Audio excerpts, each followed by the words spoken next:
계약을 하고 나서는 이제 뭘 해야 될까요? 중도금을 내게 되면 파기할 수가 없어요. 그거 가지고도 소송할 수가 있는 거죠?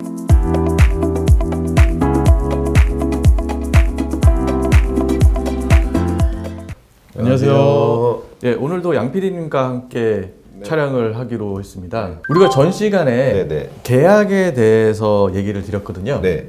계약을 하고 나서는 이제 뭘 해야 될까요? 돈을 내야 되지 않을까요? 네, 보통 계약하고 나서 중도금이나 잔금, 절차에 대해서 저희가 좀 알려드리려고. 보통 이제 우리가 계약을 하게 되면 계약금을 냈으니까 계약의 당사자라고 생각할 수 있어요. 보통 법적으로 보면 계약을 했다고 하더라도 계약금 배액을 상환하게 되면 해제가 가능해요. 그러니까 매수자는 계약금을 포기하면 해제가 가능하고요. 매도자는 계약금 배액을 상환하게 되면 해제가 가능해요. 진정한 계약으로 안 봐요. 뭐 옛날부터 이제 어른들이 이제 중도금 내고 그다음 잔금 내고 했거든요. 중도금을 내게 되면 그때부터는 계약을 일방적으로 파기할 수가 없어요. 중도금까지 냈다는 것은 내가 일정 부분 이 빌딩에 대해서 소유권의 어느 정도를 인정을 해주는 분위기예요. 그렇기 때문에 계약금을 포기한다고 하더라도 아니면 계약금을 배액을 상환하더라도 중도금까지 냈으면 계속 진행을 해야 돼요. 계약을 포기할 수가 없는 거죠. 중도금 냈더라도 이제 합의를 하면 가능하겠지만 그게 아니라고 하면은 일방적인 파기는 안 되는 거죠. 계약금도 어느 정도 양수를 하겠다라는 그 어떤 형태를 갖출 수 있는데 중도금까지 내게 되면 그러니까 한 명이 포기를 안 하면 소송까지 가야 돼요. 보통 그럼 누가 유리해요? 잘못하는 사람이 불리하죠. 파기하려고 하는 사람이 불리한 거죠? 그렇죠. 예. 예. 그래서 이제 좀 비싼 빌딩이라든지 아니 내가 꼭 사고 싶은 빌딩이라든지 어떤 빌딩은 무조건 중도금 넣으려고 그래요. 중도금 넣어야지 이제 다른 사람이 파기를 못 하니까. 파기를 했을 때 내가 이 돈을 안 받고 그냥 난 빠지겠다 해도 그거 가지고도 소송할 수가 있는 거죠? 예를 들어서 일반적인 예로 만약 아파트 가격이 음마 아파트 가격이 만약에 10억이었다. 근데 10억에서 내가 계약금을 10% 줬겠죠. 1억을 줬어요. 근데 갑자기 음마 아파트가 10억에서 12억이 된 거예요. 그러면 산 사람은 빨리 중도금을 넣으려고 할 거고 파는 사람은 파기를 하려고 하겠죠. 예, 의사표시를 해서 나는 배액을 상환해갖고 1억 받은 거 가지고 플러스 1억 해서 2억을 주면 되는 건데 그러면 내가 나중에 12억에 팔 수가 있잖아요. 그런데 만약에 중도금이 들어간다라고 하면 이건 파기가 안 되는 거예요. 그러니까 좋은 건물 아니면은 꼭 사고 싶은 건물 아니면 꼭 팔고 싶은 건물 있으면 중도금 넣으려고 해요. 최근 들어서는 뭐 계약하고 잔금까지 한 달이다 보니까 급격하게 올라가거나 내려가거나 되진 않아서 중도금이 없어지는 추세이긴 하지만 정말 사고 싶은 건물이 있거나 정말 팔고 싶은 건물이 있거나 그러면 계약금을 많이 하거나 중도금을 중간에 넣거나 하죠. 중도금 같은 경우는 보통 우리가 중도금 줄 때 만나서 주는 거라 생각하는데 기본적으로는 그냥 계좌 이체를 하는 경우가 많아요. 그러니까 굳이 만나지 않고 계좌 이체를 하고 어차피 만난다고 뭐 계약상에 변경되는 게 없으니까 건물마다 임대사업자를 내야 돼요. 계약금, 중도금, 영수증을 가지고 임대사업자를 내는데 만약에 중도금이 없는 경우 있잖아요. 그런 경우에는 그냥 뭐 계약서하고 계약금, 영수증만 가지고 임대사업자를 내는 거죠. 임대사업자를 내는 이유가 이제 밑에서 이제 세를 받기 때문에 그렇죠. 내가 임대사업을 영위하기 때문에 그걸로 소득을 발생시키니까. 네. 궁금한 거 하나 있는데 빌딩이 여기 하나 있어요. 임대사업자를 내가지고 또 하나를 매입했어. 그럼 임대사업자를 하나 더 내나요? 예, 더 내야 돼요. 이것만을 위한 임대사업, 이것만을 위한 임대사업. 그럼 임대사업자 사업자 번호도 달라요? 사업자마다 다르죠.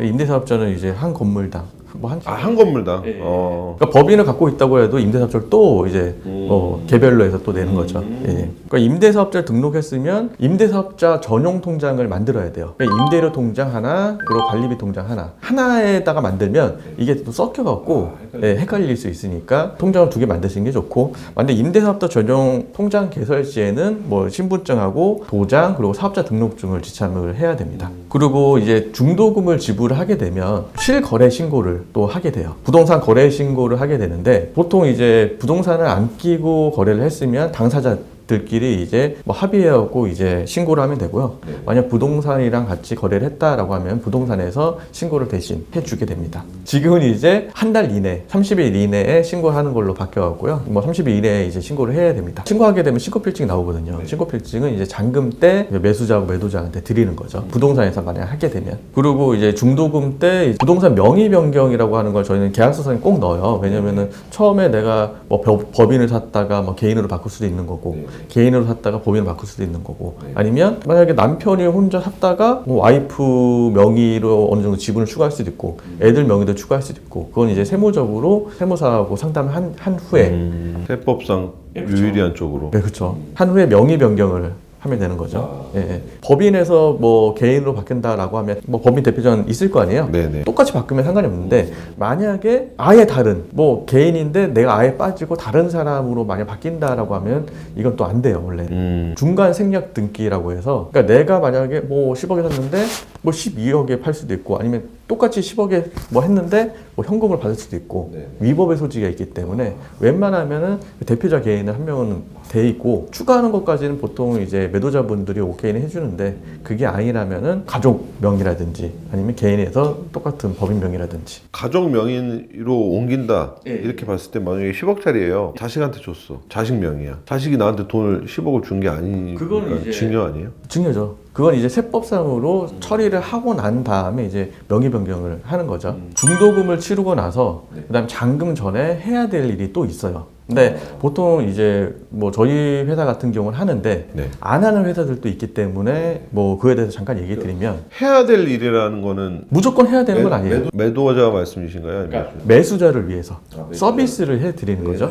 예, 뭐냐면은 저희가 중도금 이후 뭐 계약하고 잔금 전에 잔금 전 한 일주 전, 2주 전에 저희가 임차인을 만나봐요. 임차인을 왜 만나냐면은 보통 매도자가 불러주는 경우가 대부분 맞아요. 계약서하고 좀 다른 부분이 또 있을 수 있고 임차인만이 알고 있는 상황이 있을 수가 있어요. 그래서 저희가 매도자를 믿지만 그래도 임차인한테 이 건물이 매각이 됐다. 그리고 보증금, 월세, 관리비 이게 맞는지 그리고 건물에 사용하시면서 하자가 있는지에 대해서 물어봐요. 왜냐하면 매도인이 생각하는 거하고 그리고 임차인이 생각하는 게 또 다를 수가 있거든요. 임차인은 대부분 힘듭니다. 그리고 사소한 거라도 또 다 얘기를 해요. 아 그렇겠다. 예. 그리고 바뀌니까. 예, 보통 바뀌니까 전 건물주에 대한 불만 사항이라든지 애로 사항이라든지 뭐 이런 거 해주면 좋겠다. 조그만 것도 부풀려서 나중에 자기가 좀 유리한 위치에 서게끔. 혹시 세주인은 이렇게 말하면 해주지 않을까요? 아, 그렇죠. 그래갖고 누수가 뭐 2년 전에 있었는데 뭐 집주인 수리했다. 근데 아직도 비가 오면 나는 좀 걱정이 된다. 근데 수리돼서 비가 떨어졌으면 떨어졌다고 얘기를 할 텐데 안 떨어졌어도 뭐 그런 걸 얘기를 하는 거지. 히스토리 얘기를 해주는 거죠. 원래 월세가 뭐 100만 원인데 계약서는 안 샀지만 120만 원 주고 있다라든지 뭐 계약서하고 다른 또 사항이 있을 수 있기 때문에 저희가 잔금 전에 잔금을 치르고 나서는 또 이제 아니잖아요. 그러니까 매도자가 나 몰라라 할 수도 있으니까 잔금 치르기 전에 그런 부분들을 임차인을 만나서 저희가 이게 맞는지 하고 체크리스트 해서 저희가 받죠. 중요한 부분이네요. 어떻게 보면 서비스인데도. 그렇죠. 어차피 이게 해주시지 않으면 직접 알아봐야 되는 부분 아닌가? 그러니까 매도자가 잔금 치르고 나서 임차인을 계약하려고 했는데 뭐 여기에 무생 부분이 있다더라. 아니면 뭐 임대료가 다르다. 아니면 뭐 렌트 프리를 줬다. 뭐 이런 부분에 대해서 들으면 이제 황당할 거 아니에요. 그런 부분에 대해서 저희가 잔금 전에 먼저 만나서 얘기를 하는 거죠. 그러고 나서 만약에 금액이 거기서 조금 절충을 해야 된다라고 하면 매도자한테 얘기해서 뭐 10억 계약했으면 10억에서 뭐 500만 원이든 1000만 원이든 깎아서 하는 경우도 있고 그 상황에 따라서. 근데 왜 하필 잔금 치르기 전이야? 근데 보통 계약을 할 때는 계약이 될지 안 될지 모르는데 임차인 만나서 중도금은요? 중도금 치른 경우가 있고 없는 경우 요새 없는 경우도 있으니까. 많으니까. 예. 그리고 이제 보통 매도자 같은 경우는 보통 월말이라든지 뭐 월세를 받을 거 아니에요. 네. 받고 나서 말하기를 원해요. 왜냐하면 건물주가 바뀌었다라고 하면은 나한테 월세를 안 줄 수도 있거든요. 그러니까 매도자 입장에서 좀 늦게 얘기하는 걸 원하는 거고 매수자 입장에서 빨리 이제 얘기를 하고 싶은데 그래도 뭐 상황 봐서 저희가 보통 그게 가장 이상적인 시간이 뭐 잔금 1주 전이나 2주 전 정도가 가장 적당하다라고 생각해서 임차인을 만나는 거죠. 꿀팁이네요. 그렇죠. 잔금하는 날은 등기부등본을 뜰 때 발급용이 있고 열람용이 있어요. 중개를 해주셨을 때 안분을 알아서 뭐 정리를 해주고 이런 건가요? 그렇죠.